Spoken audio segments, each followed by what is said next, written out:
Good morning, everybody. I hope you guys are all doing very well. Please excuse my barking dog. She is she is an old dog with dementia, and she will just stand in the middle of the room and just bark.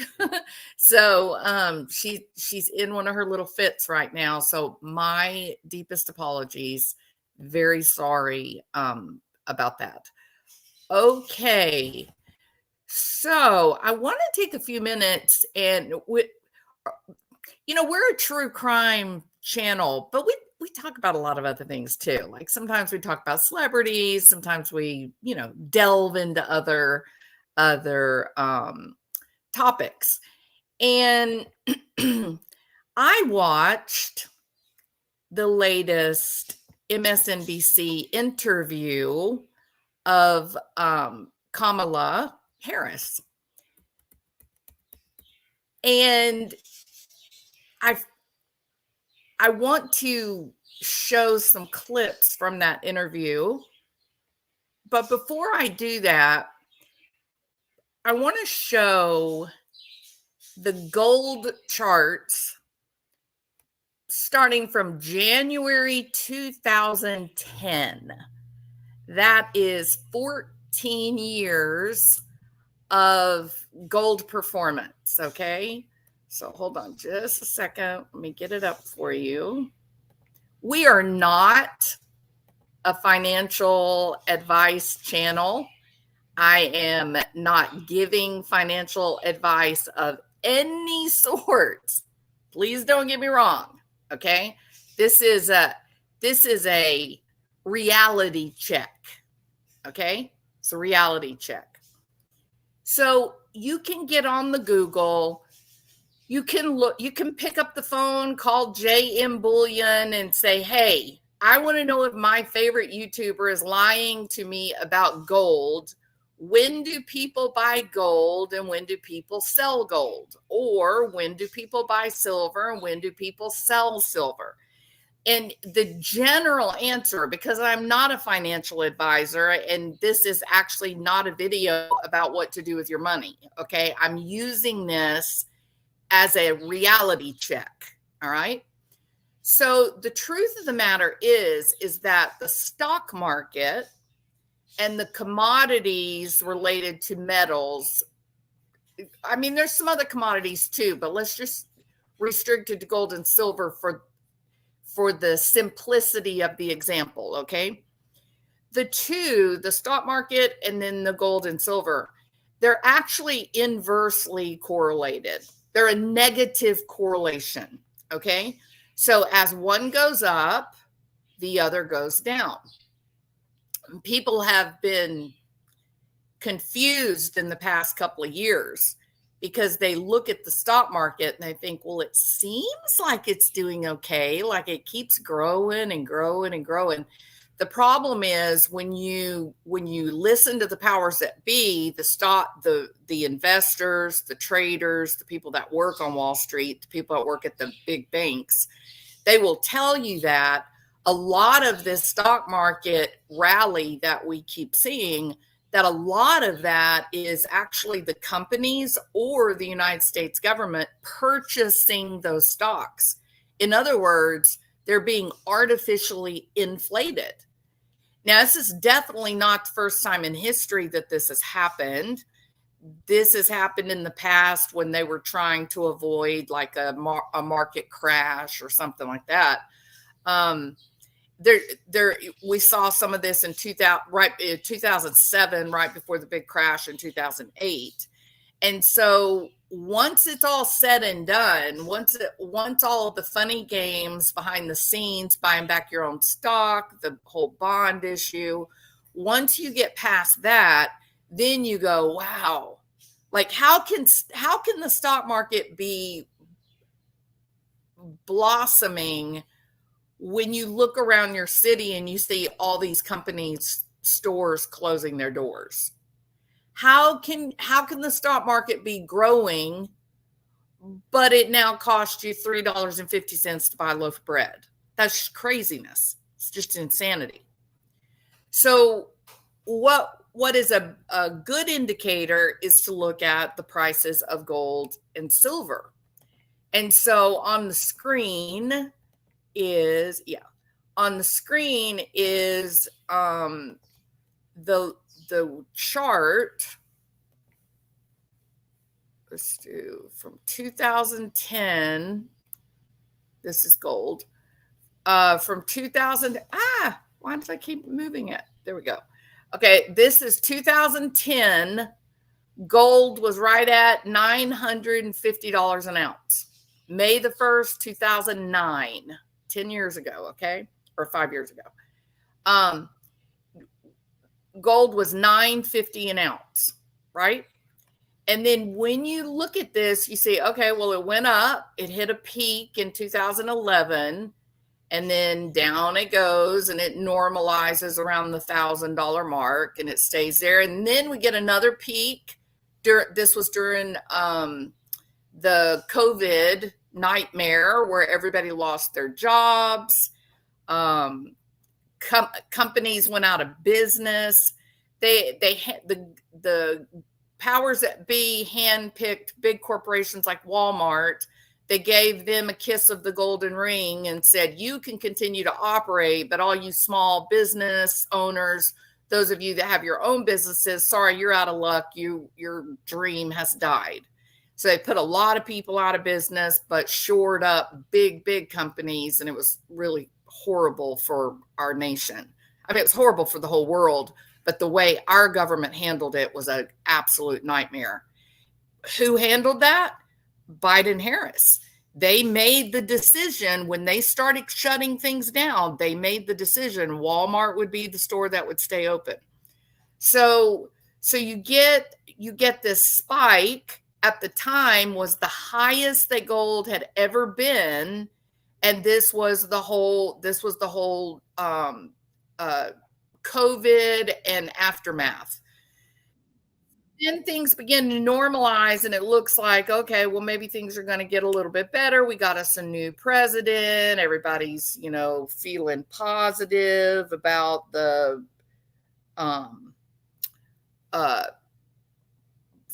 future and whatnot. Gold goes down a little bit, 1,600, and then the policies of Biden and Harris begin to kick in. And Biden came out a day or two ago and said, I'm not doing any work. I've already turned everything over to Harris.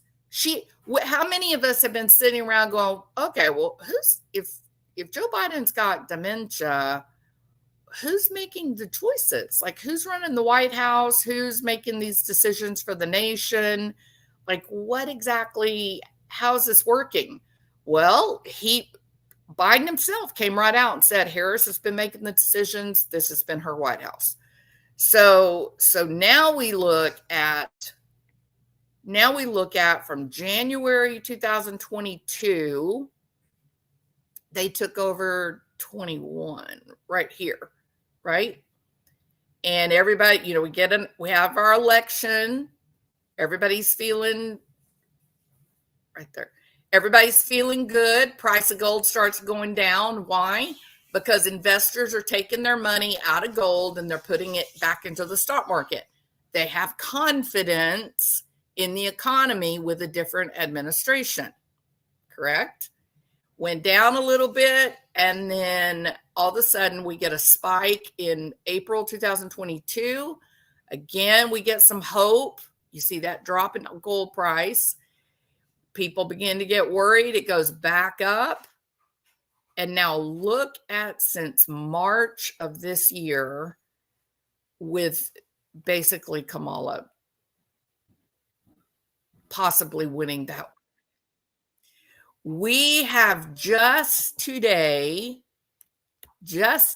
rolled over for the first time in history.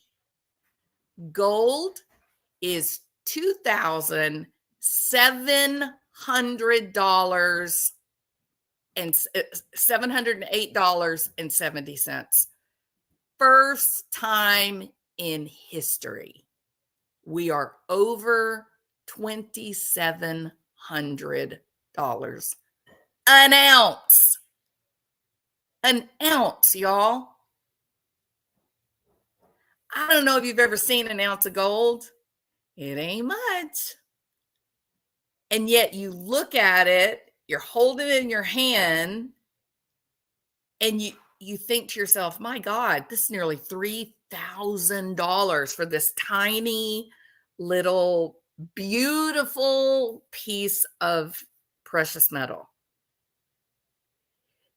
This is shocking, y'all. In a year's time, if you look right, let's see my cursor here, look right here. This is your 52-week range.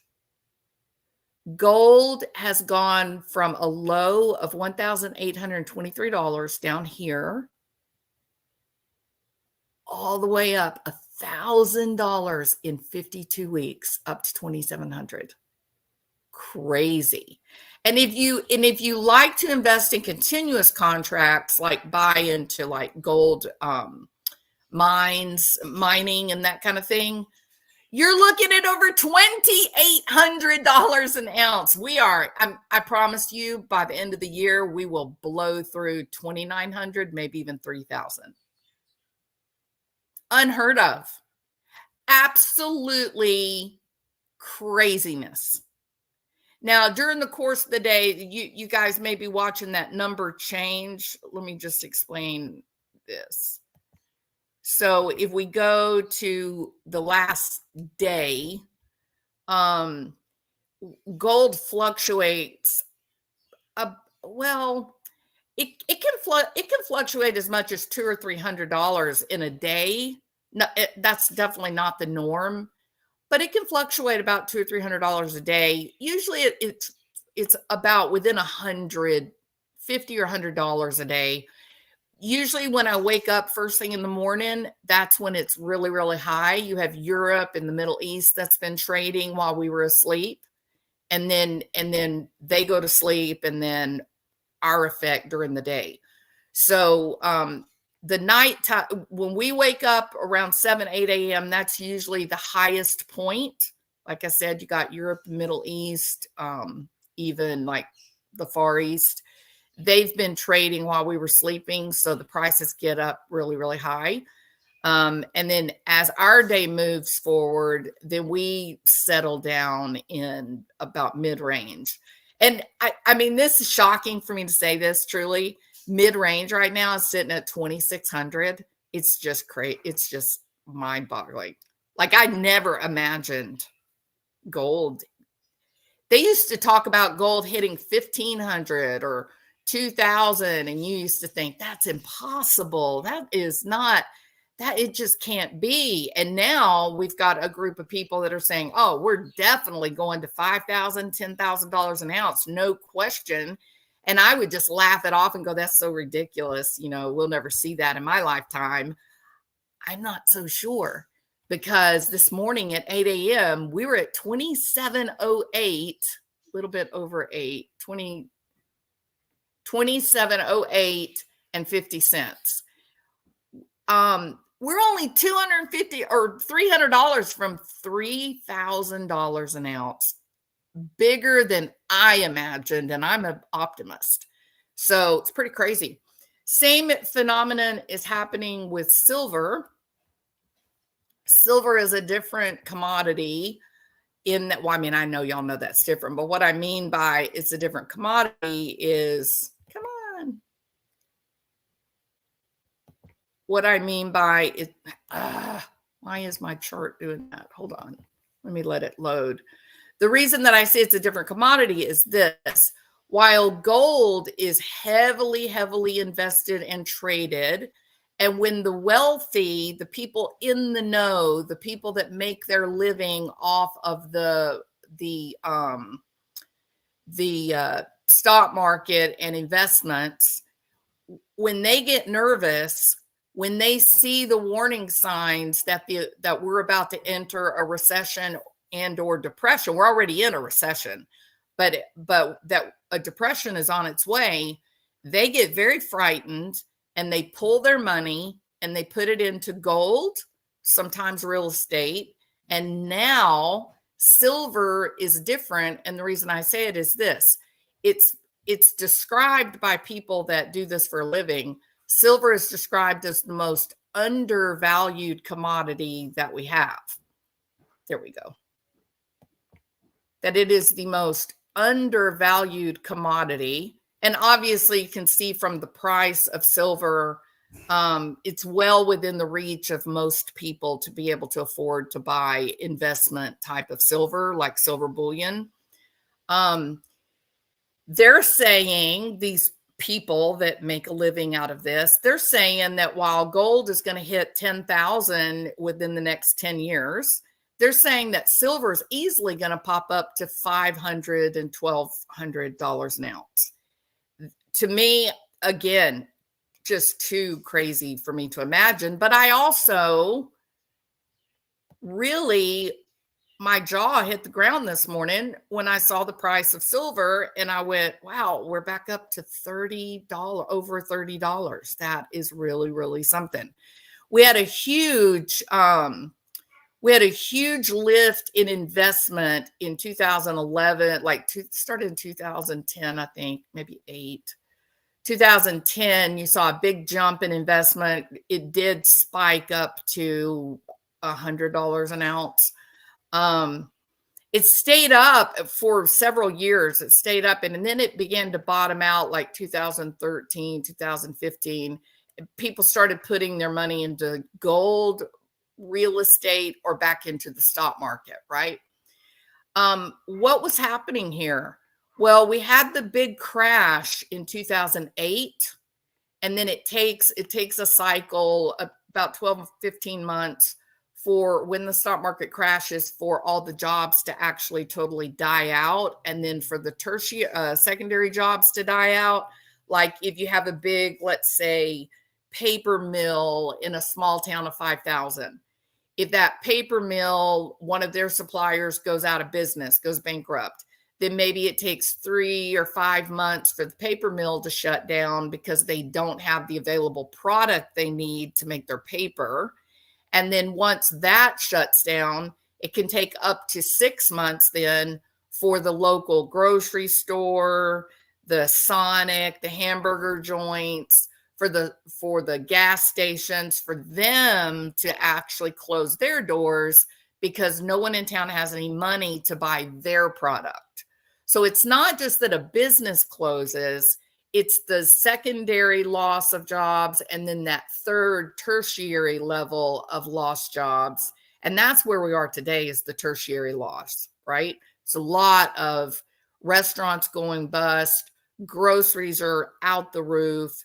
We are now entering survival mode. We're at that point. There's not really very many jobs. You look and it looks like there's a lot of jobs. I challenge you, apply for those jobs. Apply for those jobs under the name Cinderella. Make yourself the perfect candidate for that job and see if you get a phone call to do an interview. You won't. So some people say it's pretend jobs, they're phantom jobs, they're being put out there to lift the confidence of people to feel safe. Now then, so we see a dramatic increase. Silver's been sitting around 25, $20 to $25 for the last couple of years, $25. And then overnight, we bumped all the way up to $33 an ounce. That was this morning at 8 a.m. from, a starting place of 32. So it's a huge leap. And now the U.S. effect is, you're beginning to see it here, where prices drop a little bit. They'll stay a little bit subdued throughout the day, but then when we go to sleep, the other side of the world, which has a lot more people, the other side of the world takes over. We'll end up with this big bounce tomorrow morning. Okay. All right. Now then, so the reason that I wanted to bring this up is this discussion, and really you can double, triple, quadruple check me, this discussion that gold and the stock market are sort of like the yin yang effect, right? When things are going well in the economy, the stock market is up and gold and silver are down. When the economy is bad, the stock market goes down and the price of gold and silver go up, right? So it's like a teeter-totter, right? So we got lots and lots of evidence that, you know, the economy is in a lot of trouble. We are in trouble with the economy. You don't need anyone to convince you that the economy is bad. You know the economy is bad because your 401k looks to be struggling. The price of just basic milk and bread is almost too much for normal people to manage. Your electricity price is out the roof. And so now, you know, you've got your thermostat set on 76 or 78, just trying to survive, but you're not cool. You know, you're still hot. You can't afford to go anywhere because the price of gasoline is just nuts. And meanwhile, back at the ranch, the United States has shuttered all of our factories. They are pushing us to stack all of our oil rigs. So there's no money, none of those workers that work in the oil and gas industry, they're not working. Our food plants are being blown up by God only knows who's doing it, but all those workers are without jobs. If you check with your local food pantry, the people that collect donations and give food to the poor people or the working poor, just people trying to make it to the next paycheck, those food pantries are empty. There's nothing in them anymore. I read an article on the Wall Street Journal a couple of days ago that said, you know, the luxury buyers are all tapped out. Even the rich people are pulling back. They're not buying. They're not traveling. We're all in this, y'all. This is not someone telling you that it's bad. This is just your day-to-day living, right? This is just how you live. This is just your regular life. So I was completely blown away. Hold on a minute. I was completely blown away by the MSNBC interview. But now this is MSNBC here, and this isn't the actual interview, though they use clips from it. But they're having a discussion here, and I want you to listen. This lady right here, she's the lady who did the interview with Kamala on MSNBC, okay? She did the interview. She's clearly a Kamala supporter. Like, she likes her, she wants her. I would bet that they probably were sororities sisters. I mean, we keep getting that effect. I don't see anything wrong with that. I don't think it's bad. I think when you go to one of these Ivy Leagues or any college, really, you make a group of friends. I've got people that I was in my PhD program with. We're still friends today. We can help each other out with work and things like that. So it's not unusual. I'm not saying it's underhanded or sneaky. I'm just saying she clearly likes Kamala and is supportive of her. Maybe they're friends, right? And that's good. Everybody needs friends. But here's what I'm so shocked by. Bret Stephens, who is a journalist for NBC, he is mainstream media. He's saying what I'm thinking when I watch these interviews with Kamala, and she's only done 2 or 3, okay, and they were horrible. And she gets asked a question like, what will you do to try, let me think of one. What is your plan to try to bring down grocery prices? That was one of the questions I was asked. Like ABC did an interview with her. What will you do to try to bring down grocery prices? And she launched into her little canned speech about, well, I was raised a middle class kid. Never once saying anything about a plan of any sort to lower prices or raise prices or do anything. It was so bizarre to listen to. So when you listen to this clip, remember, this guy is an NBC journalist. He is mainstream media. He is one of the liberal elite. And I was just shocked to hear him basically voicing exactly what comes out of my mouth when I'm listening to these interviews. And I'm saying, would you please tell us something? Don't just give us your little fifth grade memorized speech that you're running for class president. We are hurting the real people in this country that we have to go into HEB or Brookshire's or Kroger's and just try to figure out how to make our $150 groceries last for a week. Now we only get $50 worth because prices have gone up so high. So listen to his frustration. I mean, it's really shocking. Kamala say, are you for a Palestinian state if Hamas is going to run that state? Okay. Yes or no? And let's say you don't like her answer. Are you going to vote for Donald Trump? No, I'm not. Kamala I just said I'm not going to vote for her. She's not running for perfect. She's running against Trump. That's everything you need to know about Kamala Harris. That is everything you need to know about these nightly mainstream media TV shows. That is everything. They would take a damn standard poodle, color her pink, and run her for president against Donald Trump because they don't care if Kamala Harris is qualified for this job. They do not care if she has the experience or the intellect or the emotional stability to be the president of the United States of America, who is currently dying in the economy. We are smothered under debt from idiot politicians and their very poor policies. We're in trouble. That is no joke. It is shocking that this woman forgot herself and let the truth out. She does not support Kamala. She does not like Kamala's policies. She doesn't even know Kamala's policies.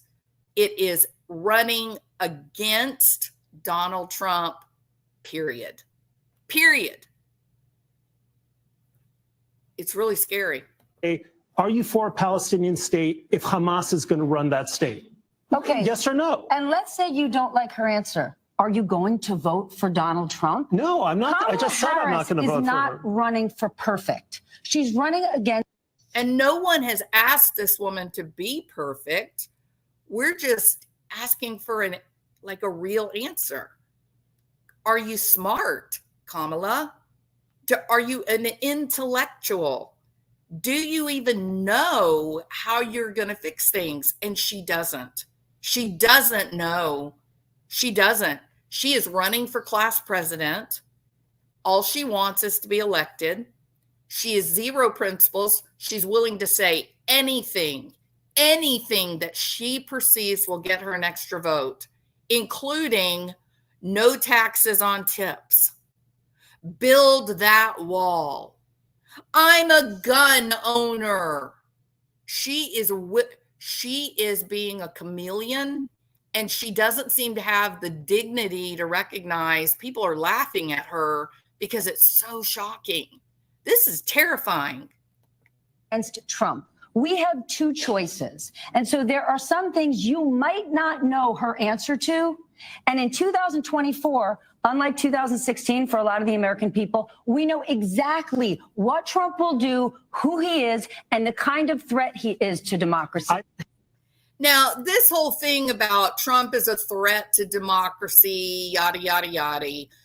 I'm assuming that what they're talking about is they're talking about the run on the Capitol on January 6th and his challenges to the election, that he believed that there was cheating, widespread cheating, and that, he had actually won, and that half the nation thinks that there was cheating. Half the nation said, wait a minute, we have never stopped counting votes in the middle of the night. Never. We have never in the history of this country, never forced the observers out of the area where they're counting votes. We had video that was accidentally procured from a security camera. We have video that shows these election workers pulling literal suitcases out from underneath a draped table and then running those same ballots through the machines like 4 or 5 times. It was really, it was terrifying to see these videos and such. There were many, many people that believed that there was widespread cheating. And here's where I think the real breakdown was. The real breakdown is that the Supreme Court chickened out and failed to do their job. It was their job to listen to the evidence, to see what had been collected, to see if there had been a stolen election. That was their primary duty. And they dropped the ball terribly. And we have been paying the consequences of that dropped ball ever since. Now they use that frustration of the American people, the run on the Capitol and all that happened that day. They keep lying. They keep saying that he didn't try to stop people. He did. He put out a tweet, told everybody to be peaceful, told everybody to go home. He did a video appearance doing the same thing, but they've presented it in a way that they believe that Trump caused people to do that. And I wasn't there. I don't know. It's not my call to make. But what I do think that we have to pay close attention to is that this woman, Stephanie Rule from MSNBC, she has admitted to us that no one cares if Kamala Harris is competent or if she's even smart enough to be the president of the United States of America. They don't care. They don't care. They could be voting for a ham sandwich, and as long as that ham sandwich would beat Donald Trump, they're happy. Now, they don't like Donald Trump's policies. He goes against their uber liberal belief system, and they don't want him in charge. They don't want the drilling for oil and gas. They do not want that. But you've got thousands of families in the United States who weep as they drive past the yards and they see those stacked rigs, because that's their livelihood. They're broke. They've used their life savings. Their homes have been foreclosed on. They're living in a trailer house. There's no job to get. They're desperate. They want to work. And women like this, in her fancy, expensive Kate Spade outfit, living in her little penthouse in Manhattan, she just doesn't understand what it's like when you got 3 babies in the back seat and you go to the food pantry and there isn't even a can of corn left. She's never lived that existence. She doesn't know what that's like. So they don't want domestic oil and gas. I guess they're dumb. They don't stop and say, okay, well, we're not drilling. We're not producing any oil and gas. All of our refineries have been blown up, but we're still selling oil and gas. We still got cars going down the road, airplanes still flying in the sky. I wonder where we're getting that oil and gas from. I know where we're getting it from. I'm an oil and gas family. We're buying it from China. So you are putting thousands, tens of thousands of American families out of work living in poverty, alcoholism and drug addiction rampant, so that you can feel good about yourself in your little penthouse that, oh, it's okay, we're not causing any pollution because we're not drilling. And then you turn around and you use US dollars and send it to China so we can burn their fossil fuels. These people are so illogical. They do not stop to think about the truth of what they're doing. Same issue with the factories. They shuttered all the factories along the Ohio River Valley. They put tens of thousands of families out of work, out of business. They flooded their communities with opiates to keep everybody quiet and happy. And now they're all living like it's, a third world back in the 17th century. No hope of employment, none.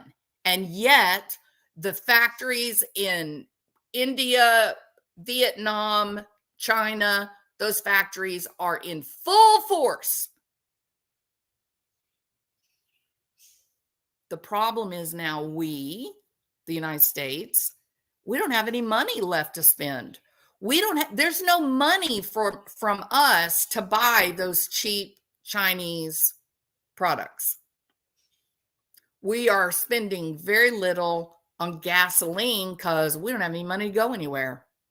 We can't afford a hotel room to go on vacation. And yet these people that have such power, they have the attention of the nation, they say these things with authority, and low information people that are just going to work, they don't care about politics, they listen and they just believe it. They sit around and go, wow, groceries are so high. And then these idiots say, oh, well, Donald Trump caused your groceries to go up. Wrong. For a first home, if you can't raise corporate taxes, or if GOP takes control of the Senate, where do you get the money to do that? Do you still go forward with those plans and borrow? Well, but we're going to have to raise corporate taxes. And like she's just telling you right out, and she's looking at Rule like she's crazy.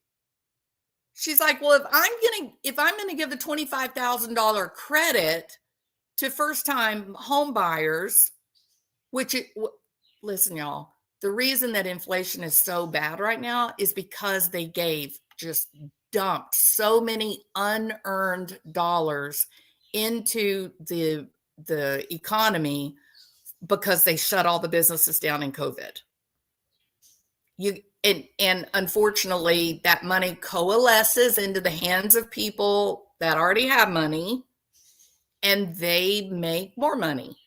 And then the people that are just barely surviving, they use that money up in a month, and then they were broke again. If they do this with the $25,000, the same exact effect is going to happen. You're dumping a lot of money that is unearned. There's no exchange of money with work product. It's just dumped there, free and clear. If they do that, you're going to get inflation. They're reducing the value of the money you have legitimately saved. And they're doing that because people that are in business, that $25,000 gets dumped. People selling houses are going to raise the price of the houses by $25,000. I mean, it's the whole backbone of capitalism. Now, she says something here that just made my jaw drop, because the truth is this, and you already know this without me saying this. You know this. When I say it, you're going to recognize it, right? If you go to the grocery store and there's 3 different types of, let's say, bread, all right? There's 3 different kinds of bread. There's red bread, there's white bread, and there's blue bread, red, white, and blue, all right? The guy that has the blue bread factory, he's unprincipled. He's greedy. He's a jerk. he'll go in and wait for all of the red bread and all the white bread to be sold out. And then he'll take his blue bread and he'll mark it up like 10 times so that the only bread that's on the shelf is blue, and it's 10 times more expensive than the red and white bread were. And he's willing to do that because he only has to sell, a few loaves of bread, but make exactly the same money of what the white bread was. Well, if that happens, right, you're going to watch this a couple of weeks and you go, I notice on the weekends there's only red bread, and the red bread is like 10 times higher in price. What are you, the consumer, going to do? You're going to, number one, go, well, I'm just going to buy all my bread on Monday when there's plenty of blue bread and white bread. So I'm going to buy enough for the whole week, including the weekend. And I'm never, ever, ever, ever again buying red bread. Am I right or not?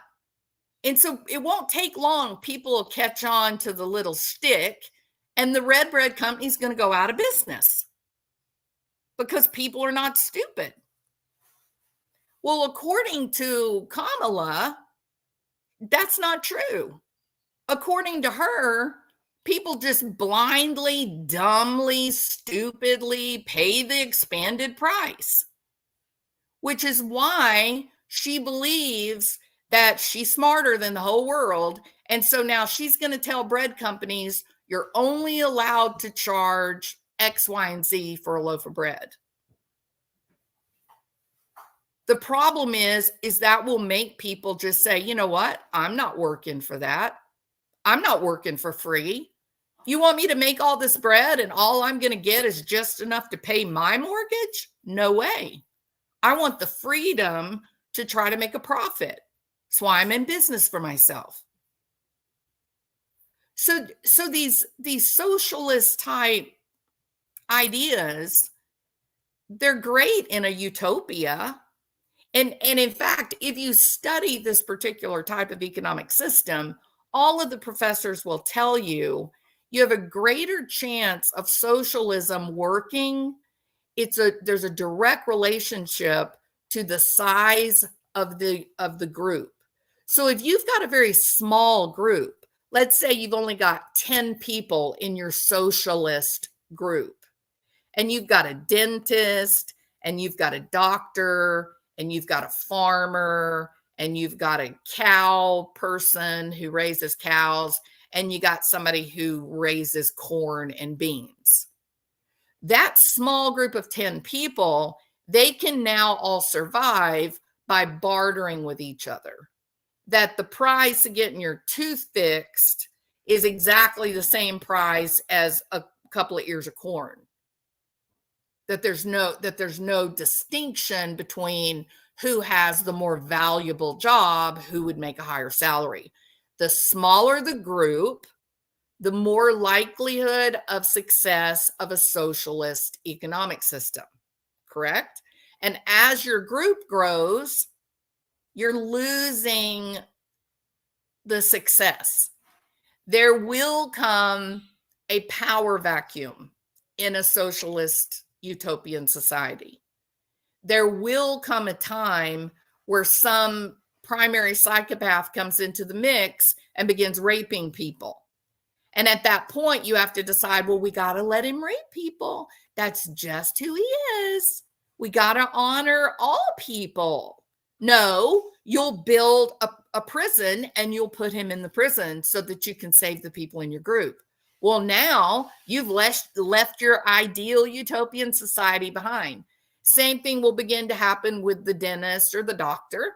They'll say, wow, I got all these people coming to me bringing a couple of ears of corn, but I don't have enough spots to see everybody. I better just start charging actual money, and they can sell their corn and give me the money that I need to replace all of my supplies, because I'm seeing so many people, I can no longer afford to buy the supplies and just give them away. So as the bigger the larger the group grows, the less the lower likelihood that this utopian socialistic type of economic system can have success. It is fairly shocking that a candidate for the president of the United States of America actually believes that she can do this. Now, when you find out about her and her history and her background, she doesn't have a good relationship with her dad, but he was a socialist. I mean, he teaches at Stanford, I think, right? He's a fancy, intelligent professor and whatnot, uber liberal, type thing. So she does believe this, right? I think she genuinely believes it, but I don't think she's smart enough to actually have discernment, to recognize, this is an enormous economy. There is zero hope that our socialist price controls will work. You want to know who else tried price controls? Jimmy Carter. President Carter used price controls for oil and gas, and people were sitting in line for 5, 6, 7 hours. When an oil trunk would come in, drop gasoline, it would spread through the neighborhood. Oh, the Exxon station's got gas. Everybody'd run up there and get in line. And then your moms and dads would sit there all day long, hoping that they would get part of that gas, and they wouldn't. So I remember the Carter administration. It was socialist. It was a nightmare. He's a good guy in terms of being a person, a human being. He's a lovely human being, lovely. But when you're talking about an economy the size of this nation, absolutely socialist approaches will not work. And the thing that is very frightening about Kamala, there's two things. I don't think she's smart, and I think she's got an alcohol problem. She sounds really drunk in this particular interview. But the other thing that scares me about her is I think she's just average IQ. I don't think that she's brilliant. I don't think that she has depth of thought. And when people are simplistic and lack depth, they lack confidence. If you lack confidence, you are easily manipulated. That's one thing about Donald Trump. He does not lack confidence. He's very certain of who he is and what his policies are. And the hilarious thing is that Donald Trump is a Democrat. He was a Democrat his whole entire life. But he's not a socialist. He recognizes we've got to have business in this nation. We've got to get our factories open and running again. We've got to get our oil derricks. The people have got to start drilling for oil. We must build some refineries. We've got to take back our farmland. We need to be making jobs for American citizens, not shoring up the borders of the damn Ukraine. He recognizes the reality of just being able to go to the grocery store and buy a loaf of bread. And he is a businessman, which means that he's got a whole list of economists and bankers, people that understand the almighty dollar and they understand how the economic system works. This woman hates the economic system, y'all. She hates it. Now then, Maggie M, is doing their battle cry. This is the battle cry. 34 felonies. All right, Maggie. We are actually a true crime community. Okay. If you go and look at all of my videos, all of our discussions, we talk about crime, trials. Okay. That's what we do. So this is not really the right environment for you to come in and say 34 felonies. And the reason is this: none of us in the true crime community have ever heard of a multiple choice conviction. That doesn't exist in the United States of America. Our United States Constitution actually warns against such a thing. And it says you've got to have very specific charging documents, and the prosecution will use those charging documents to set up their case. And then when they do their whole trial, then at the end of the trial, they do closing arguments and they go through again, here's the statute, here's what we proved, and that's why this person should be found guilty. Never in the history of the United States legal system ever has someone been facing this. Okay, you guys do not have to be unanimous. Okay, it says you have to have a unanimous verdict. It is spelled out in the Constitution. All right, you don't have to be unanimous. Your unanimous stance will come on Trump committed some crime. We don't care which one you pick. You can pick from crime A, crime B, crime C, crime D. And as long as you all think that one of those 4 crimes was committed, then you can find him guilty. It will never stand up on appeal, Maggie. Never. Never.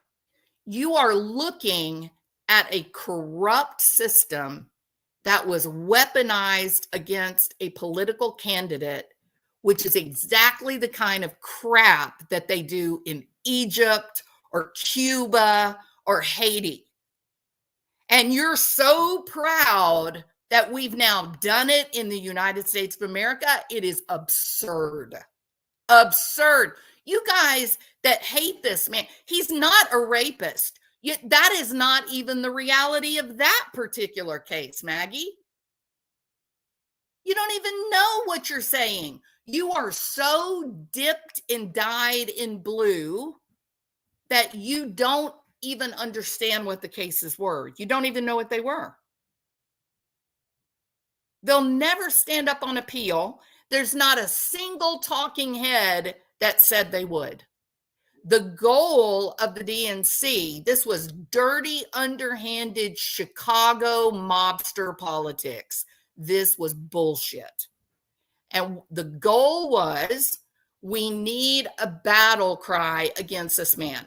Donald Trump had the single most successful economy that this nation had had in 4 decades. 4 decades. We got to do something. We can't let him back in. He's going to undo our playpen. Our money is going to stop rolling in. The United States is going to pull back from their engagement in global politics. We can't let that happen. We've worked too long. It is embarrassing what these people have done. Fani Willis is a national embarrassment. She is an embarrassment. The New York machine, Alvin Bragg, an embarrassment. Their mayor, Eric Adams, he's been indicted. He'll be arrested next week. I think they're going to let him turn himself in on Monday. He'll be indicted. He's been indicted. He'll be arrested next week. We knew something was happening because the police were all out in the, they're coming for him. All of these people, Alvin Bragg, Fani Willis, they all went to the White House and met with Kamala Harris before these games. You want to know who's on the P. Diddy tapes? Barack Obama. Barack Obama.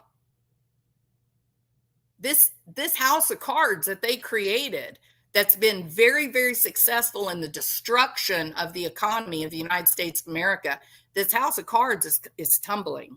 It really is. and that they would run this woman, who is very average. Maggie said, oh, well, Kamala was attorney general. Who is she screwing? Who is she screwing?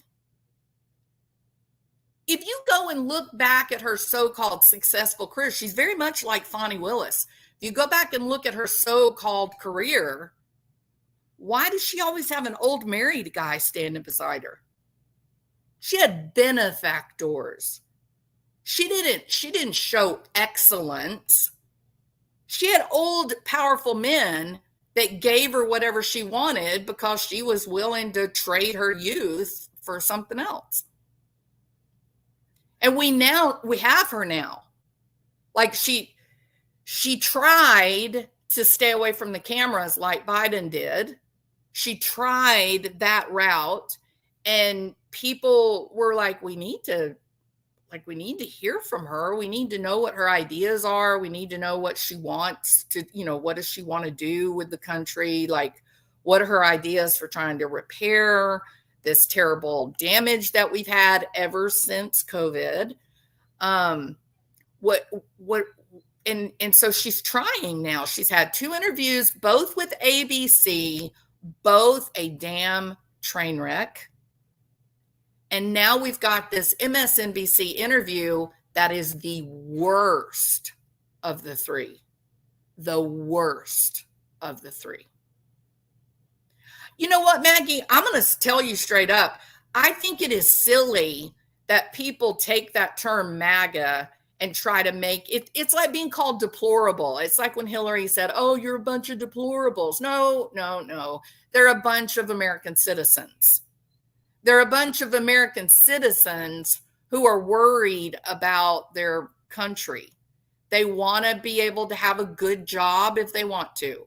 They want to be able to buy a house if they can. They want to be able to go to the grocery store and buy a loaf of bread without it, taking out a damn loan. They're not deplorable.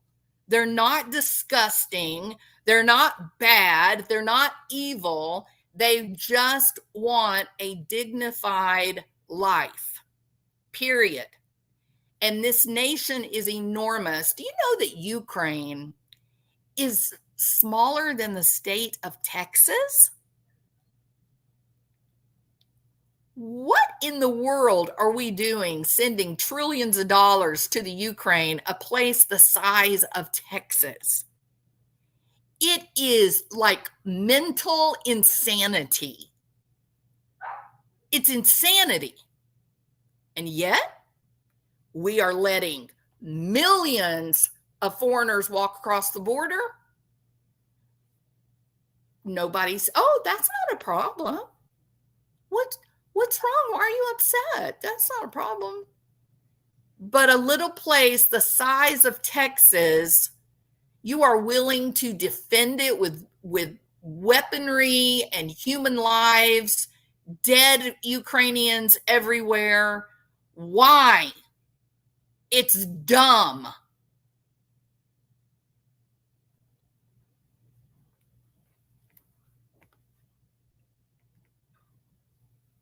And nobody has an explanation for it.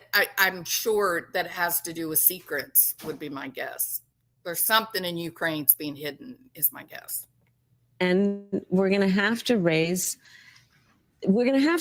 make sure that the biggest corporations and billionaires pay their fair share. That's just the Democrat battle cry, right? We got to take those billionaires, those big corporations, and we got to destroy them. That's what we're going to do. Those assholes, we're going to destroy them.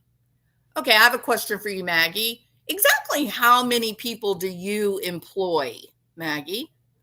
How many people are employees at all of your businesses that you've established and that you run every day? Okay, well, how many people are employed by your husband's businesses or your mom and dad's businesses? Like, how many of you own multi-million-dollar businesses that employ tens of thousands of men and women in this nation. How many of you? Oh, what? None of you? Yeah, that's my point. We already can't find jobs. And when this lady comes in and says, we're going to destroy you because you're a big corporation and we poor people hate you. Well, if we destroy them, aren't we destroying our jobs? We might want to think about that, right? Just like when you just close down all the factories, you destroyed American families. And when you stacked all the oil and gas rigs, you destroyed American families. It is insanity what this woman is talking about during a period of time when gold has now topped out at $2,708 for an ounce. Insanity. You know what that $2,700 represents to me? It represents a whole lot of wealthy people, intelligent economists who are terrified of our economy. They are terrified of the future and what's going to happen when this lady is elected. They're terrified. And so they take their money out of the stock market because it's going to crash. It's going to have your 401k that's going to crash along with it. They take their money out, they put it into gold, silver, and land, and then they go on vacation for 4 years until they elect someone else that will be business friendly. You're a foolish person to sit around and think, oh, I'm just going to kill and destroy the big corporations and that'll show them, without the recognition that if you destroy those corporations, all of those people who work there also will lose their jobs and also be destroyed. It is true. Where will you go for a job? The company you work for, if it goes out of business, where will you go for a job? Chick bait. The reality is that this woman right here she is got the backing of big corporations. They want her. She doesn't believe anything that she's saying. She's saying what she thinks will get her elected. People that are angry because money is hard right now, people that can't buy groceries and such, they're angry that their boss, their company won't give them a big ass raise. She's saying, I'm with you, girl. I'm with you. Those bad old companies, they got so much money and they just will not share it with you. We're going to give them the what for. We're going to punish them. And then that low information voter goes, yeah, we're going to punish them. That's great. But where are you going to go for a job?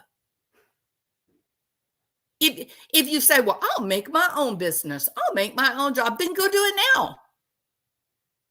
You don't have to wait for the world to be on fire before you start your own business. It's a good thing.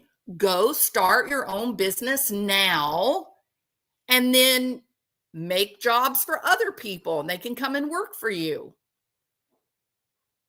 Do it. You won't, because the truth is you don't know how to do it.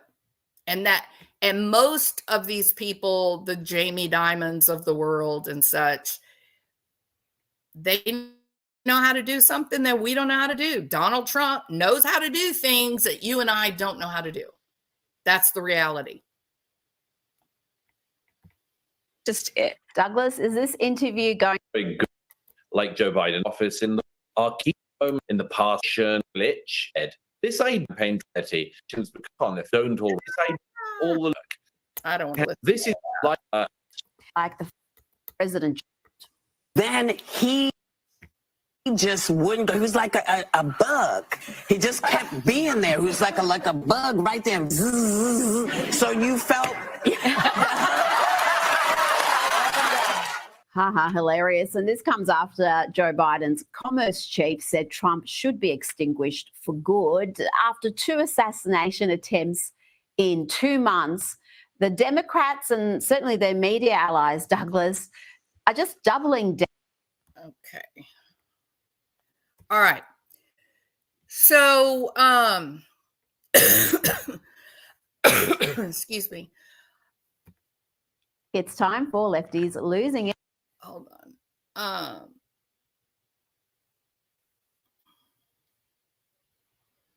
I think it's really funny that Whoopi Goldberg brought up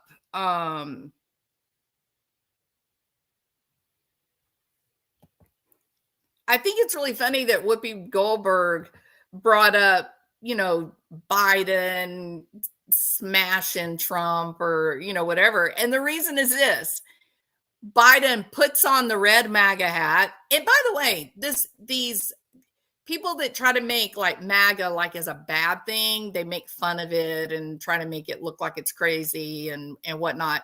You do know that means make America great again, right? Like it's not saying anything hurtful, stupid, bad.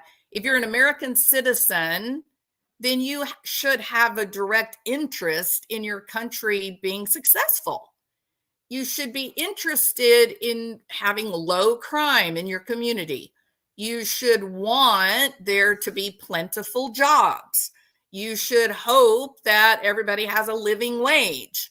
You would want, no trash on the streets, that people wake up on Saturday morning and go outside and throw the baseball and go to the grocery store and then come home and bake sourdough bread and go to the movie on Saturday night with nobody shooting at you. These are things that would make sense, but you don't. And I think that's terrifying. I think it's really strange that you embrace the downfall of your own nation. It's very, very disconcerting. In 13 seconds, see if you can guess what it is. Looking holistically at the connection between that and housing, and looking holistically at the incentives we in the federal government can create for local and state governments to. And why does she whine? Like she wants to be the most powerful person in the world. I don't know why she wants to whine. Why doesn't she just know how to talk like a normal person? And why does she just repeat the same word over and over? And she repeats the same little speech over and over. And she doesn't answer the questions that come to her. I don't know. You know what, Kamala?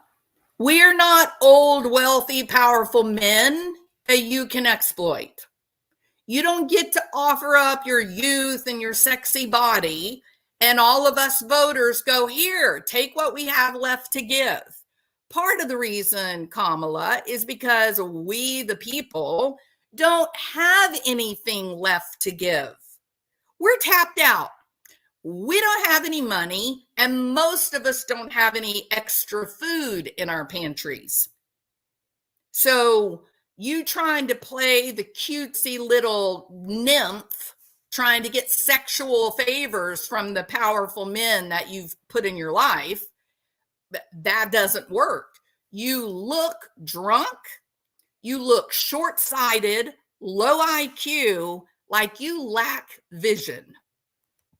Actually engage in planning in a holistic manner. Here, Kamala attempts to answer a simple question about her economic. For me, what do you say to them?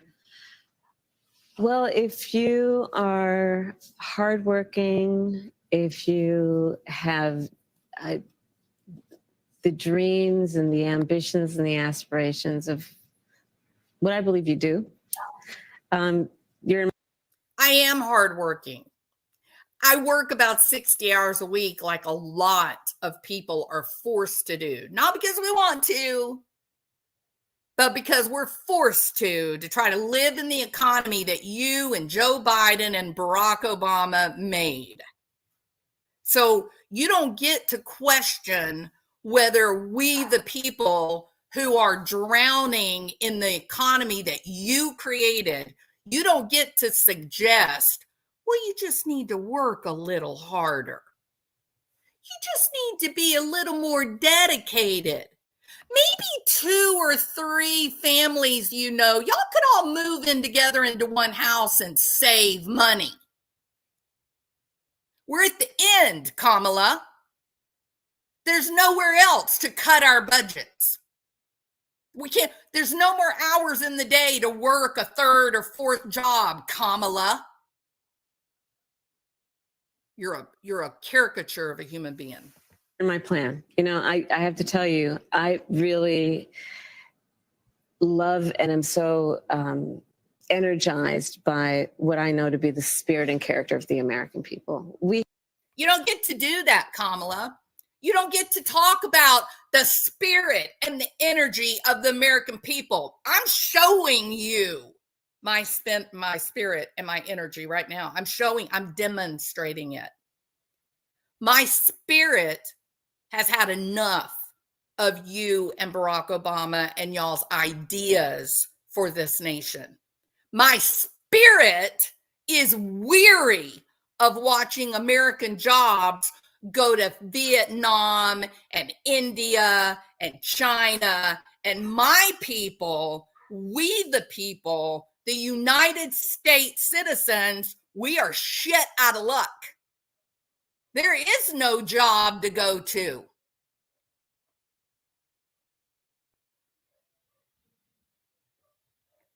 This is obscene.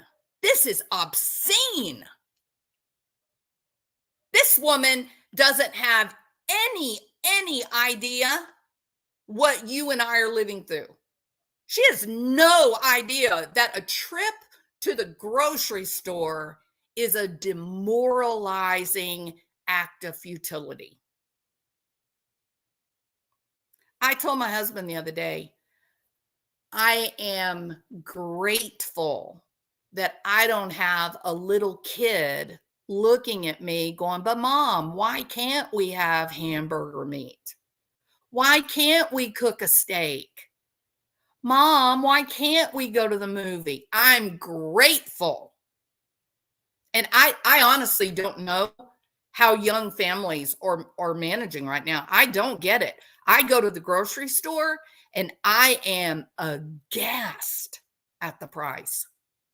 Shocked. I saw a woman. Well, it's probably been about 4 weeks, maybe 5 weeks ago now. Went to the grocery store, I was just picking up a few things, just the like cereal and stuff. And of course, my stomach tied knots. I was like, damn, this makes me so angry. And I knew, that it was going to be high, but I'm standing in line. The girl in front of me, and she's got what looks to be like maybe 4-year-old little kid in the buggy, and she's got a buggy that's probably maybe half full, something not full, but the bottom of it, it probably had, I don't know, maybe 25 items in it, right? And she was stressed. Like, it didn't take long to see she was overwhelmed. And she was being so sweet to the little girl, but the little girl was cranky, and she was trying to get the little girl like distracted. She'd give her a book or snack, and she kept trying to get the little girl to be calm. And the lady is literally like talking to the little girl, happy and sweet, but she's got tears running down her cheeks. It's gonna make me cry. And, the young woman had tears running down her cheeks, but she's being really sweet to the little girl, trying to just like get through, right? Just trying to get through it.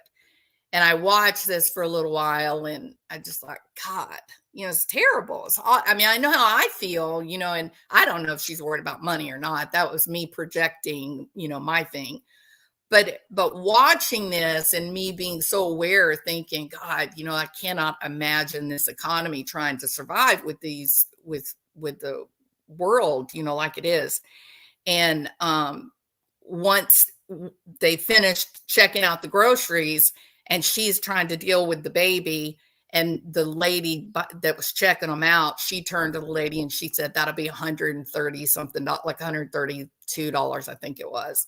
And I just stepped right up, put my credit card or not my debit card in the machine. I said, I've got it.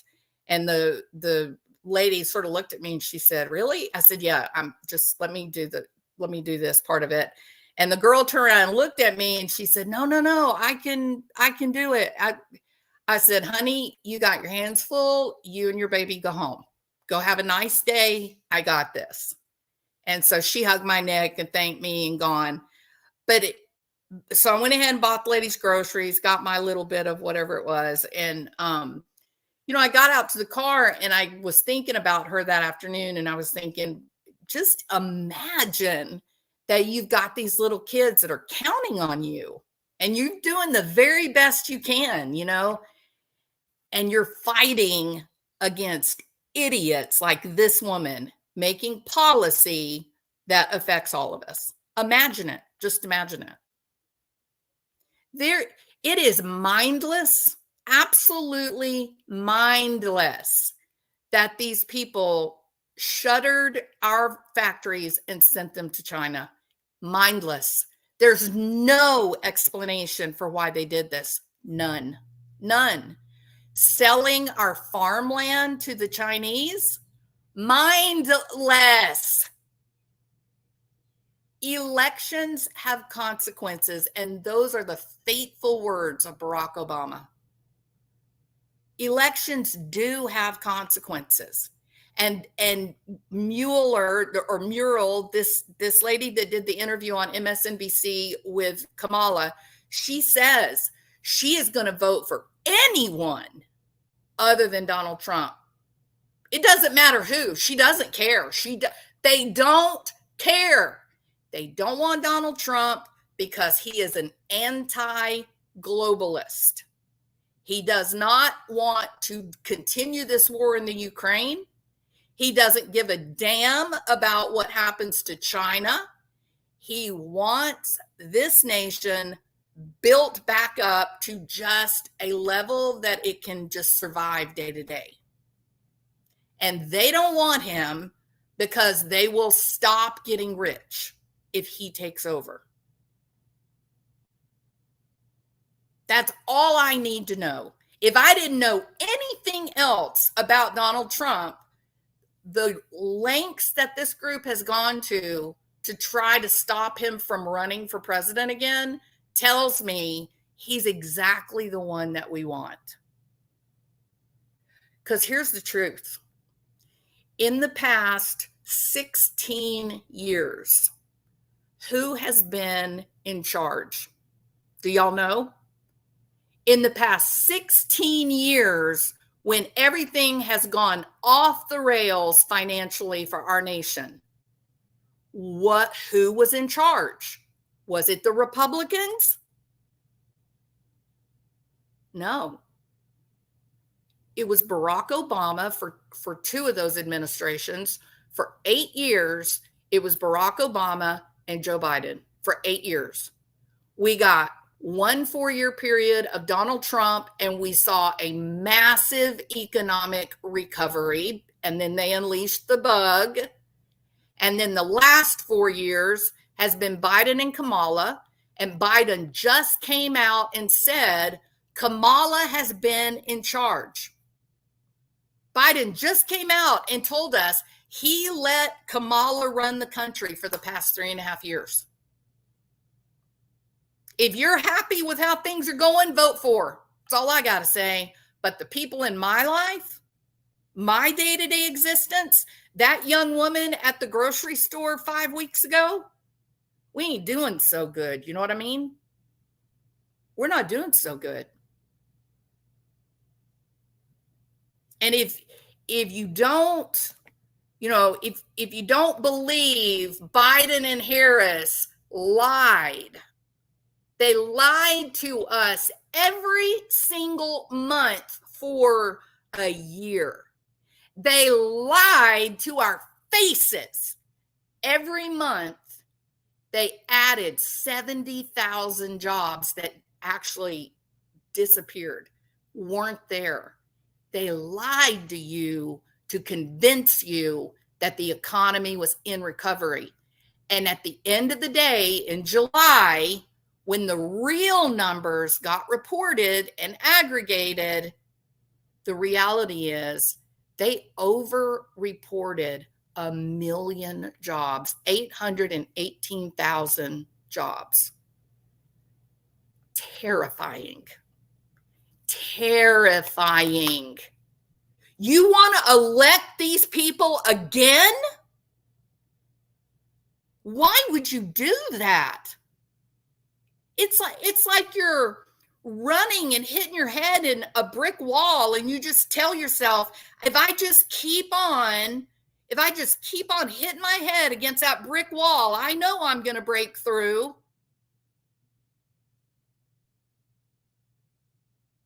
I don't know. Honestly, I don't know what more people need to see to believe that this economy is not working.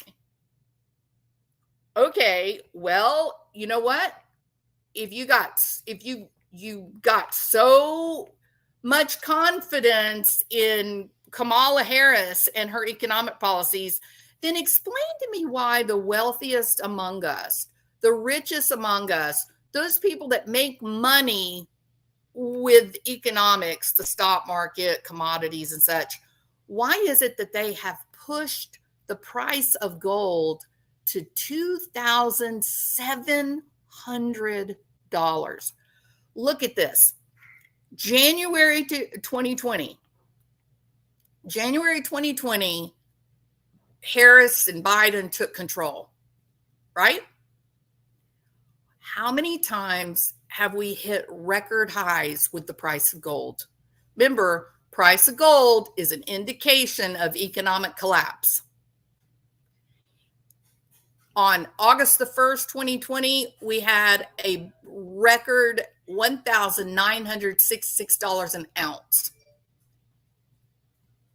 We then hit another record, April 2022, $1,941 an ounce. That was April 2022. Another record, April 2023. A year later, we got another record high, 2011. December 2023, we hit another high, 2048. And then starting February 2024, this year, we got a record high on February the 1st with 2,051 an ounce. March the 1st, another record high, 2218. April the 1st, another record high, 2,360. May the 1st, another record high, 2,368. June the 1st, another record high. July the 1st, another record high. August the 1st, another record high. September the 1st, another record high. And now today at 8 a.m., we went over $2,700 an ounce. You may not want to listen to me, and you may not want to listen to the people on television, but you better listen to where the rich and wealthy are putting their money. They are buying so much gold and silver, not just gold, but silver as well. They're taking money out of the stock market. They're selling their houses, and that money is going into gold and silver because those commodities, they stay on track with inflation. They're telling you this economy is fixing to crash. that if Kamala Harris, with her socialist ideas and her low IQ, if she gets into office, get ready. I hope you got plenty of rice and beans in your pantry. All right. Yeah, she bald-faced lied and said, oh, I'm not the border czar.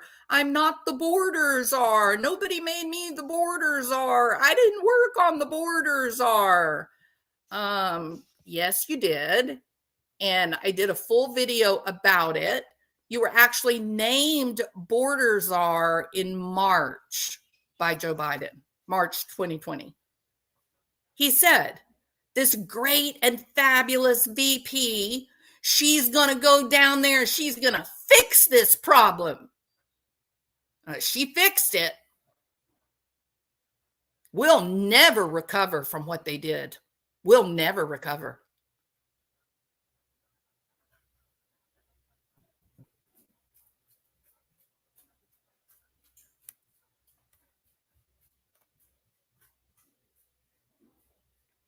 All right. Okay, I think I am done.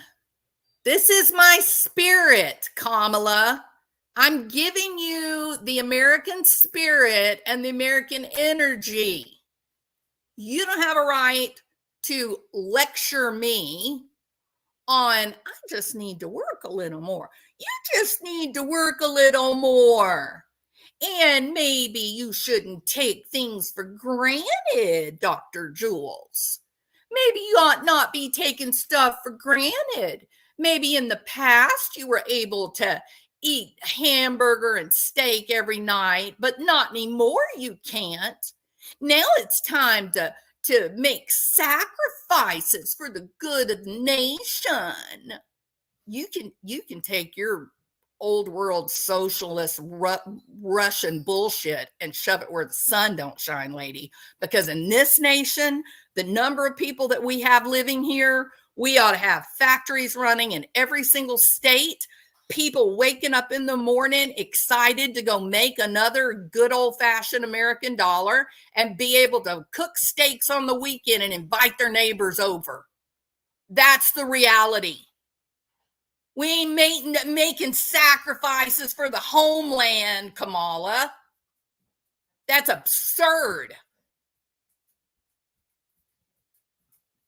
Man, I'm telling you, this is my spirit. You go watch that MSNBC interview, y'all, without me showing it, giving my 2 cents, interjecting my thoughts. No. You go listen to it on your own. And the first question I want is, how many questions did she actually answer? When they say, what are you going to do about high prices? What was her policy? She had none. She said, I was raised a middle-class kid. I know how important the American dream is. Next question. And you know these idiots let her get away with that. Please know what it is that you are voting for. This woman, oh, well, you know, we can't vote for Donald Trump. We have to vote for anyone but Donald Trump. Well, you know what? Donald Trump knows how to make jobs. He knows how to build up companies. He knows how to turn $1 into $50 million. You might want to remember that. These people have put him through hell. They have destroyed his confidence in just being able to walk down the street. He knows that half this nation wants to kill him. You've got to ask yourself why. What exactly has he done that is so bad that half of you are willing to give him the death penalty? What? Nothing. You're just falling in line with their damn talk. The truth is, he likes the United States of America, and he doesn't want to be a part of the globalist community. He wants the American people to be able to buy a house if they need to. He wants the economic machine to work, and I don't think he's doing that because he's an angel. Don't get me wrong. I don't think he's doing that because he's a great philanthropist.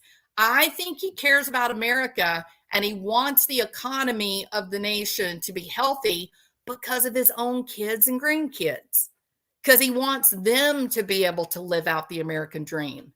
And he's taken a huge hit on his own personal wealth in order to do that. He has withstood attack from every side that you can imagine, and he has stood firm. You got to ask yourself why. When was the last president that went into the office and when he came out, he was poorer than when he went in? When did it? It's never happened, ever. Barack Obama went from having a net worth of about $500,000 when he was elected. When he left the White House, he was worth $70 million. How did that happen exactly, Barry? Because the salary is only what, $250? How'd you turn that into 70 million? How did Nancy Pelosi turn her money into millions on a $150,000 salary? Because they're on the take, you guys, because it requires corruption to get your hands on that money. You think all that money that we sent to Ukraine, you think it stayed there? It did not stay there. That is a classic case. I'll scratch your back, you scratch mine. Look, here's $300 billion. Okay, I'll send you back $1 billion. You put it in your bank account. The only one that didn't do that was Donald Trump. He proved himself the 4 years that he was in office. He proved himself so well that now they've tried to kill him. He proved himself so well, they didn't care how many of us they killed. They let the bug out. They didn't care how many of you died. All they wanted was their money-making machine. This is all damn Dick Cheney. Don't you think that he doesn't have his hand in the pot? Why is it that the United States has to drop bombs on Middle Eastern countries? Why do we have to do that? Have you ever been over there? I did. I lived in Egypt for almost 10 years. Went around to all these different countries, all these different towns. These people live a level of poverty that you cannot imagine. You can't imagine it. Some of the towns that are outside of the city, some of the towns, it's like walking back into biblical times. It's like living in the 16th, 17th century. Why do we have to bomb them? Explain that. They are zero threat to us. They are living in a sandbox. It's crazy that we have to kill them. Why do we have to kill them? I'll tell you why. Do you know how much a bomb costs to make? Do you know how much an ammunition factory is making as they are in war? It's just a money-making venture, that's all. They don't care how many people die as long as they get their paycheck at the end of the month. Donald Trump is the only one who did not do that. That's a good feeling to know that the United States of America was not maiming and killing people in the Middle East when he was in office. It was a good feeling. All right. When I heard Kamala say the American people's spirit and their energy, they've just got to learn they can't take things for granted. My spirit rose to the top. You know what I mean? My spirit was crying out to be heard. And the fact that this interviewer said, we don't have any choice. We are voting for anyone who runs against Donald Trump. We don't care who it is. That tells you right there, the people in mainstream media, they don't know for whom they're voting. And they don't care. They don't care. They don't know who she is. They don't know what her policies are because she doesn't voice them. And this interviewer admitted it. Doesn't that scare you? What if somebody said to you, let's do it this way, your daughter gets to marry one of two men. One of those men is, let me think of someone. Johnny Depp, or not Johnny Depp, somebody younger. Who's somebody young? I can't think. Heath Ledger. He's dead and gone, but Heath Ledger. One of those guys is Heath Ledger and everything you know about Heath Ledger. Okay.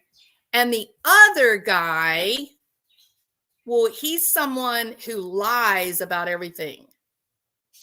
Which one would you choose for your daughter to marry? I would never, ever, ever take a chance on the unknown. Never. I want to know what I'm dealing with. And the reality is Donald Trump, the nation, the level of recovery economically when he was elected and started putting his policies in place, most successful president economically that this nation had had. He knows what he's doing. He's a businessman. And yeah, I think they slapped him across the face with a wet fish when they released COVID. So they had to do that if they didn't want him to get reelected. So these are evil people, and I'm not this woman, this whole socialist talk, that video of her saying, we'll just rip those patents away from them. Oh, you're going to steal? I thought we lived in the United States of America. You're just going to steal someone's invention because the government wants it? This isn't the one, y'all. This is not the lady. This is not who you want in office. Mark my words. And if you do decide, well, I just can't vote for Trump, I'm going to have to vote for Kamala. If you do that, I hope that you've got plenty of rice and beans in your pantry. That's the truth. And you may want to see if you can afford to invest in some gold and silver, because all the rich people are doing that. They're definitely afraid of her. Definitely scared of her. Show poodles. I should not get involved in these conversations. They get complacent. They take for granted the life we have. They have no idea what we're in for. People do get complacent. And the truth is that the Great Depression was real. And my grandmother was scarred from that experience and never recovered. And we have lived a life in this nation of great prosperity. And now the kids, 2 generations that have grown up in their little, suburban McMansions, they don't believe that this could ever happen. They don't believe that we could all end up in the breadlines. They don't believe it. But you can, and you will, if this woman is elected and does her little socialist pretend delusion. This is something we cannot take. This nation, this point, this moment in time, gold at $2,700 an ounce, we cannot afford. This woman right here, nope, this is not it. You guys have known me for a long time. I don't do politics. Like, I try really, really hard to completely stay away from politics. And maybe there's been a couple of times, where I've sort of come out and talked. This election, I'm terrified. I'm terrified of this woman, just from the economics of it. She is not the one. She is not the one. And if they had run Kelly, the astronaut, was it Greg Kelly? No, not Greg Kelly. Gabby Gifford's husband. What's his name? If he had been the nominee, I totally would have voted for him. This is terrifying. if for people that understand the economics of the nation, this is bad. This is bad.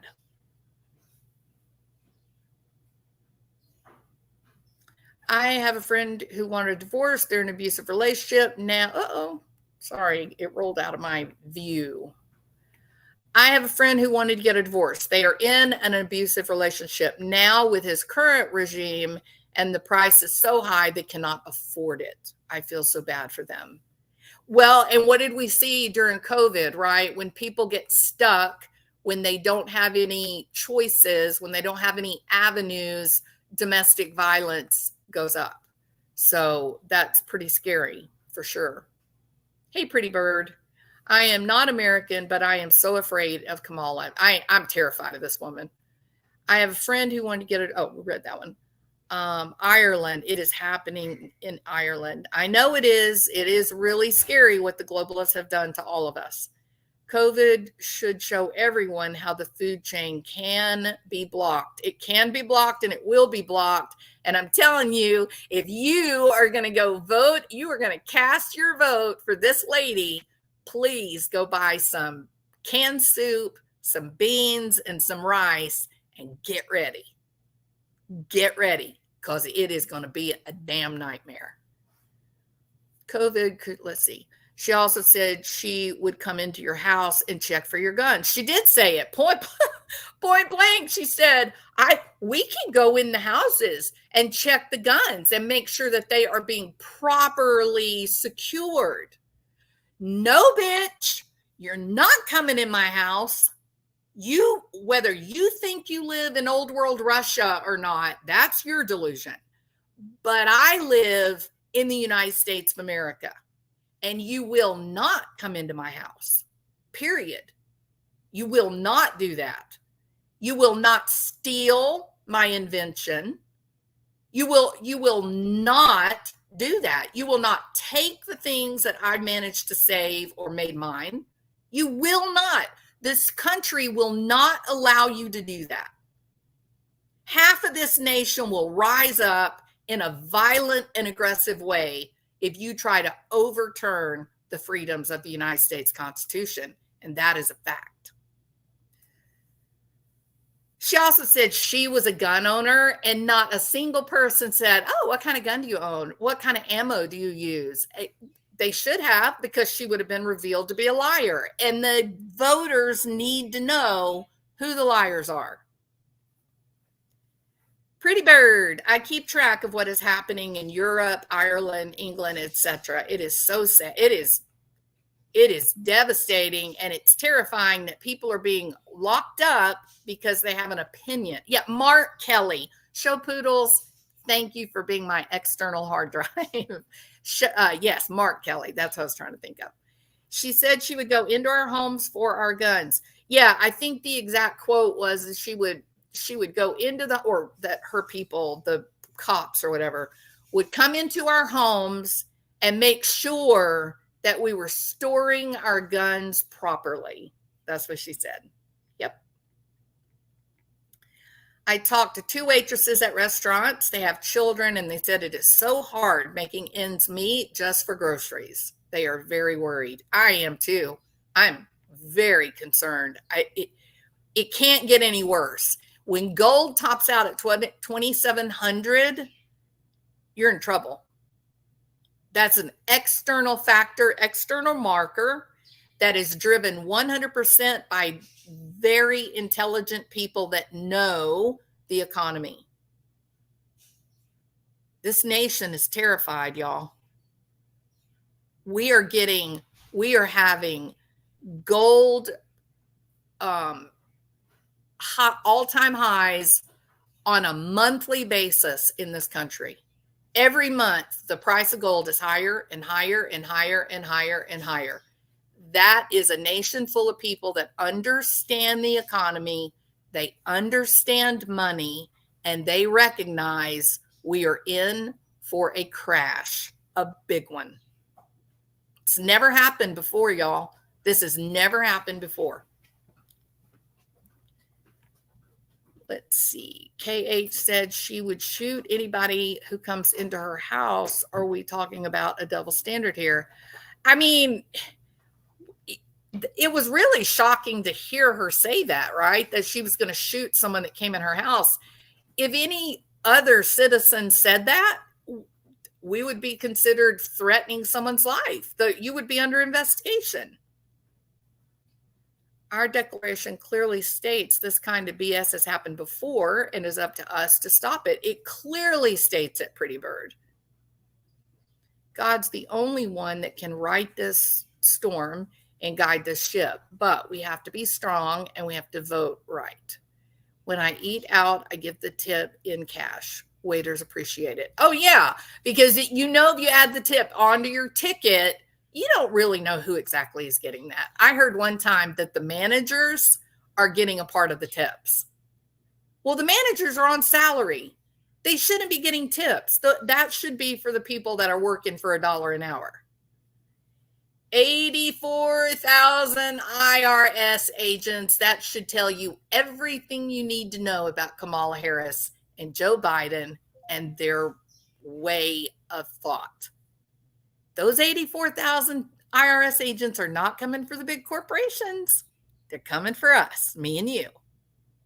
But they'll turn around and send billions of dollars to a place that is smaller than Texas, but they're going to come and destroy your life for a couple of $1,000s. You better be careful. When you vote this, you better be careful. Reparations to get high taxes will just leave the country, take their businesses to another place where they do not have high taxes. Exactly, Nancy. Absolutely. It will be, and it's terrifying. I told my husband COVID was the trial run for the government globalist plan. It will not be the USA if she gets in. Companies will just take their businesses and go to another country. They don't respect the Constitution. Oh, Barack Obama was the first. He blew right through that Constitution. They've just followed him. They just have to stop spending the money on frivolous issues and on other countries' problems, and they should focus on our own border. They don't want to, Nancy. We don't matter. They are doing the bidding of their globalist masters. They're enjoying being a part of Masters of the Universe Club. They're living a delusional pretend life. And they're not, I don't think, in my opinion, I don't think that they're noticing what they're actually doing to our cities and our citizens. I don't think they're noticing. I think they really do think they're special. They enjoy that this group of globalists has made them important. And that's all they care about, their own limited, shallow, narcissistic needs. One of these days, Kamala Harris, Biden, Barack Obama, Liz Cheney, one of these days, these people are going to look around at the destruction in this nation, and I hope they will say, my God, what have I done? That's my hope. I don't know if they will, but I wish that they would. We've got to, I think the one thing that makes Donald Trump stand out is he cares about this country. And I don't think he's doing it because he's such a great guy. I think he cares because he wants his own kids and grandkids to have a legacy for them also to be able to make a life. That's what I think. And that's good enough for me. A president who cares about the good of his kids, that's enough because that helps my kids. So I'm good with that. She's already said there will be a mandatory gun buyback. She's already come out and said that. It's for your safety. I'm from the government and I'm here to help.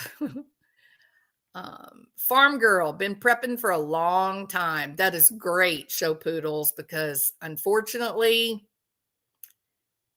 things are that gold price. Now, look, I'll be fair. If you're a gold buyer, and there are people that are called gold bugs, if you're a gold bug, you're having fun right now. Like, you like this. You buy gold when it's, $700 an ounce, and you wake up and now you've made $2,000.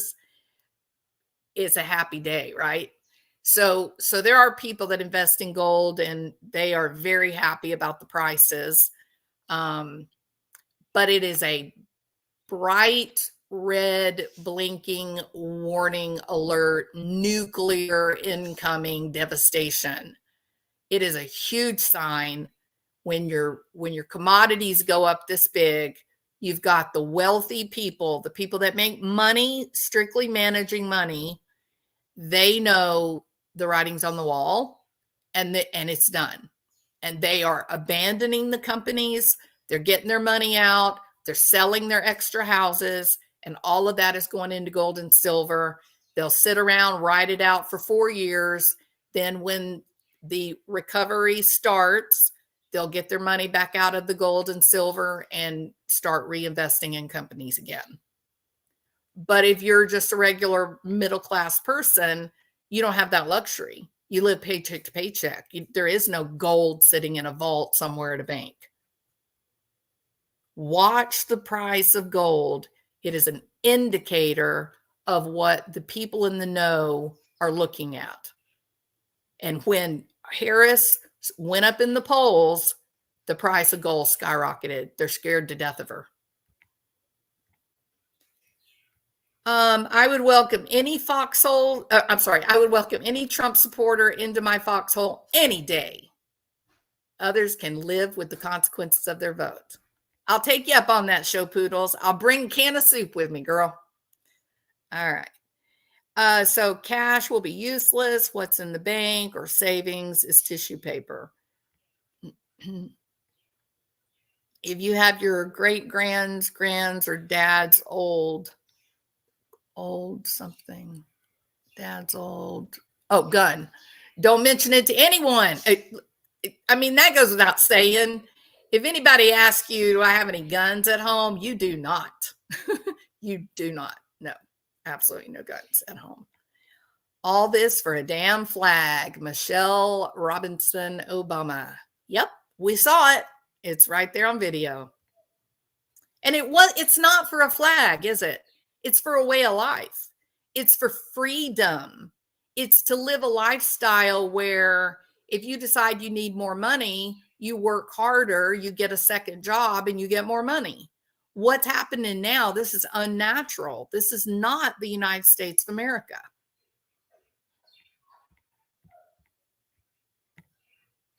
We will work. Good always triumphs over evil.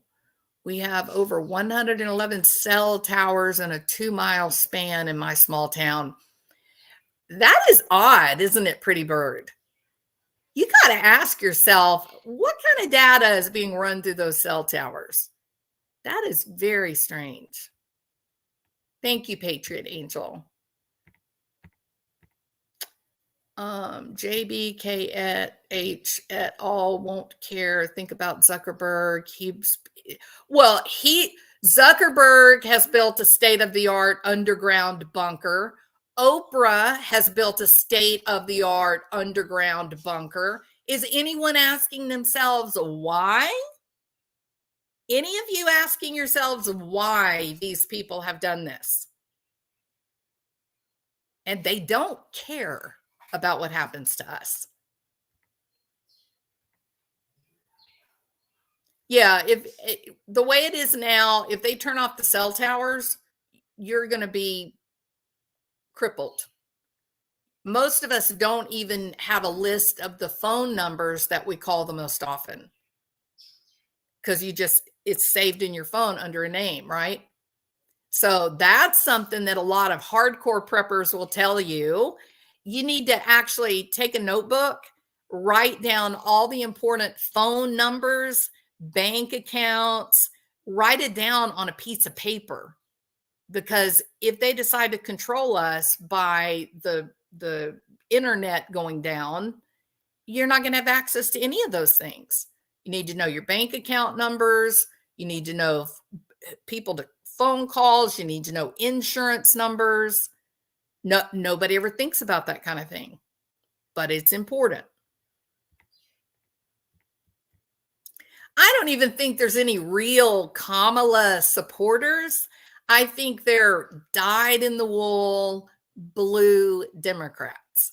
Like they can't see anything but a D. And if you're not a Democrat, you're evil. And they don't have any discernment. Like they can't open their mind to the idea that maybe they're in the wrong. I have a friend whose mother lived in Greece during communistic times. She said they had to hide their food because they would come in and confiscate it. Of course they'll come take your food. Of course they will.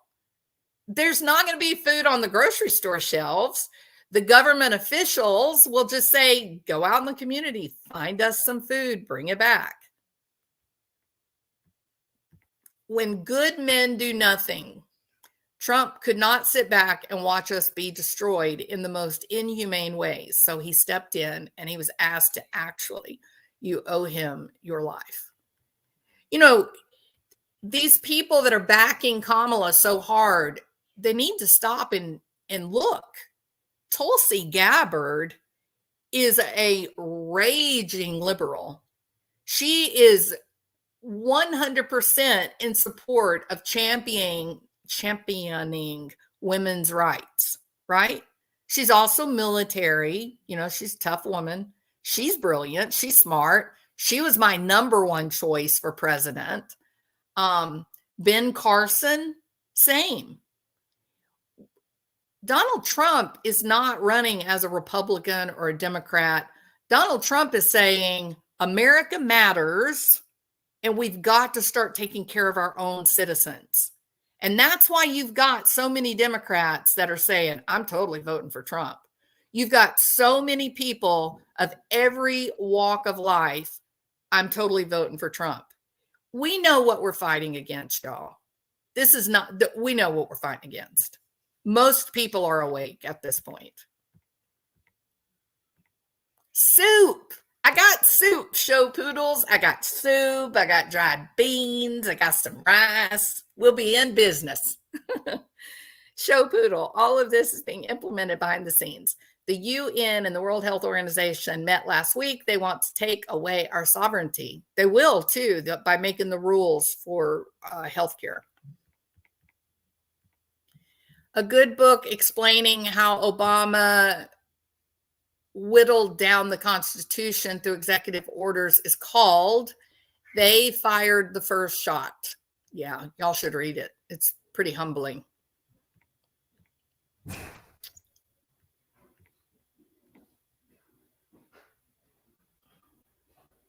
Exactly, Spaghetti Nona. And yes, Pretty Bird. A lot of people are doing the whole shortwave radio. You got to get a special license to use them, but a lot of people are doing that anticipation that, you know, the internet will get turned off.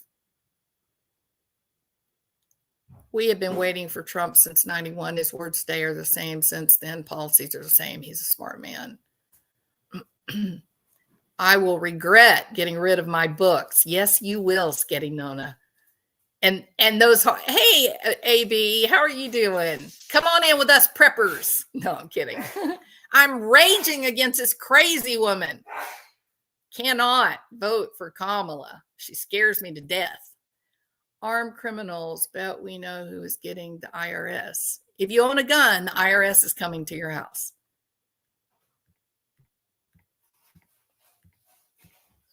Hey, Lisa.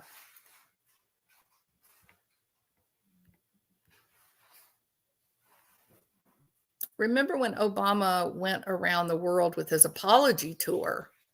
Yeah, it was kind of bizarre, wasn't it? Even, I mean, what? Look, I guess you do apologize if all you do is drop bombs on people's heads, right? That's true. So I could, but I think we should put our money where our mouth is. I think if we're going to apologize for dropping bombs on you, maybe we ought to stop. Yeah. But now we're poking the bear, now we're giving weapons and such. They're going after Putin, and Putin is mad.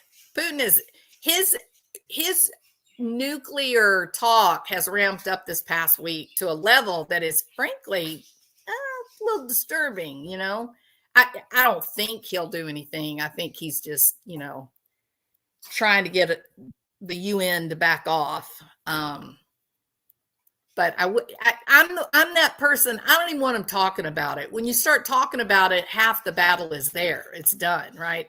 It's just like, don't say the word divorce. If you still think there's hope, then, you know, sew your lips closed. Never say the word divorce unless you're ready to walk out the door and get an attorney. So same way with nuclear war. Just don't say it. Like, don't even talk about it. It's pretty scary.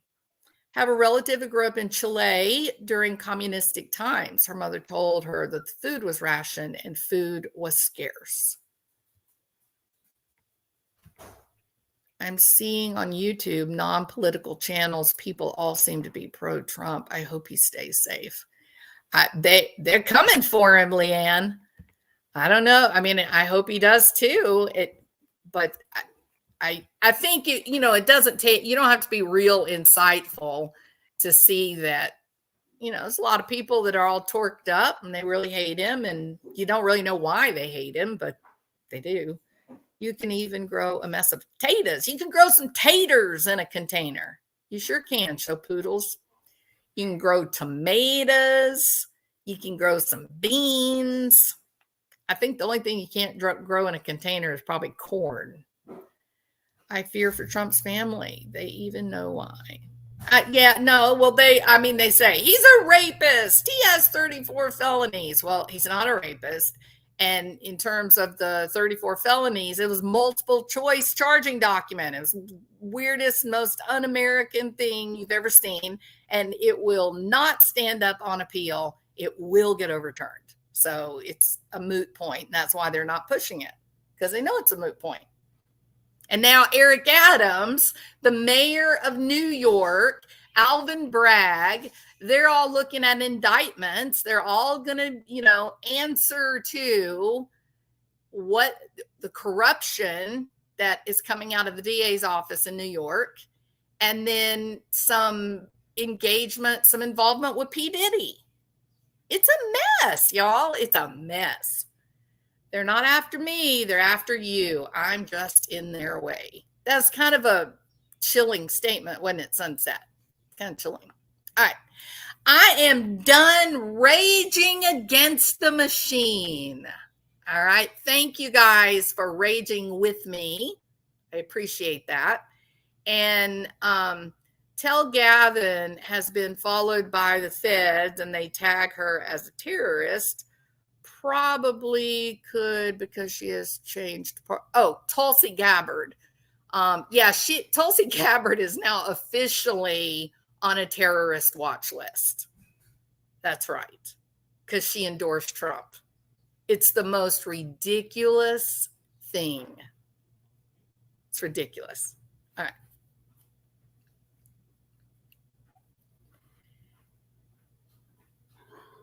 Thank you, Lisa. Thank you so much for being here. Everybody's asking if you have a channel, Lisa. You're welcome to drop the link. I'm on StreamYard, so I can't click through. But if you have a channel, put the name of it in the chat. We're happy to go over and subscribe. All right. Thank you, Nancy. It's good to see you. Sunset Gazing. I do grow sweet potatoes. Also, the sweet potato vines and leaves are edible, better than spinach. SPs can tolerate the heat. Very cool, Sunset Gazing. I have to get Piddlin' Bill to try his hand at sweet taters. Thank you. And keep an eye on the price of gold. It's spectacular. I learned how by searching on YouTube. Well, maybe you need to set you up a channel, Lisa. And then you'll have at least 60 people that will come and subscribe to your channel, okay? All right, if you start your channel, come back into the live and let us know, and we'll all go over there and support you, all right? Okay, everybody, it is just about noon on Thursday, September the 26th, 2024. I'm here to tell you that today gold reached a spectacular high of $2,708.50 an ounce. If you are a gold bug, congratulations. All right, I'll see you guys another day. Bye.